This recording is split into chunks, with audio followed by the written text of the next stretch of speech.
প্রণমি দেবী সরস্বতীর শ্রীচরণ, যার পূজা করেছিল কৃষ্ণ ভগবান।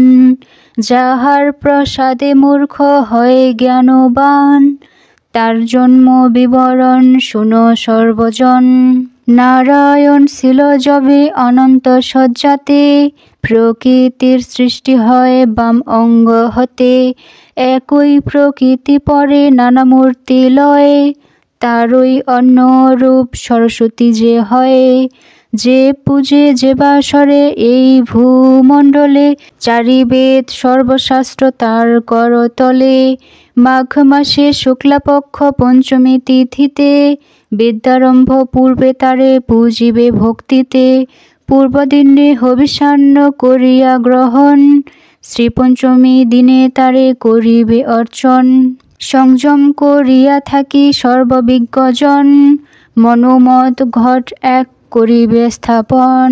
গণেশাদি পঞ্চদেবে পূজি তৎপরে, করিবে দেবীর পূজা অতি ভক্তি ভরে। নৈবেদ্যাদি দিবে যাহা শুনো ভক্তজন, ক্ষীর ননি মিষ্টান্নাদি করিবে প্রদান। শ্বেতপদ্ম শ্বেতমাল্য শ্বেতপুষ্প দিবে, নানা বস্ত্র দিয়া তারে যতনে পূজিবে।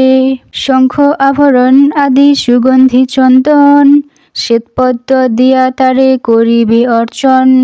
নানাবিধ ফলে ফুলে সাজায়ে যতনে, করিবে দেবীর ধ্যান ভক্তিযুক্ত মনে।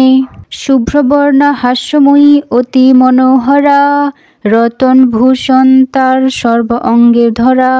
কোটিচন্দ্র প্রভা তিনি করেন ধারণ, পরিধানে শ্বেতবস্ত্র শ্বেত পদ্মাসন।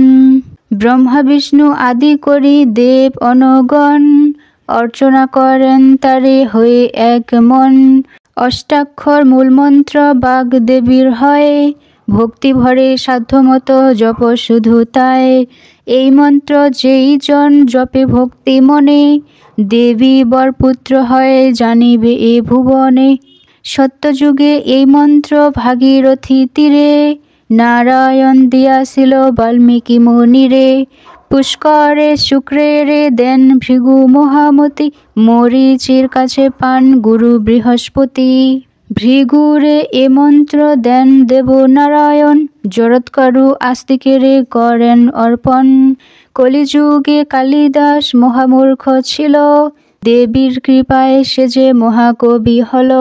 বাক্যের দেবতা তিনি বাগদেবী নাম, তাহার কৃপায় কথা বলি অবিরাম। কামমোক্ষ যাহা কিছু সংসার ভিতরে, সকলই অসার যদি বাক্য নাহি স্ফুরে। মনুষ্য হইয়া যে বা না পূজে তাহারে, সপ্তকল্প মূর্খ হয়ে থাকে এ সংসারে। অতি দুঃখে দিন কাটে নাহিক সংশয়, পূজা অন্তে বাগদেবীর বন্দনা করিবে।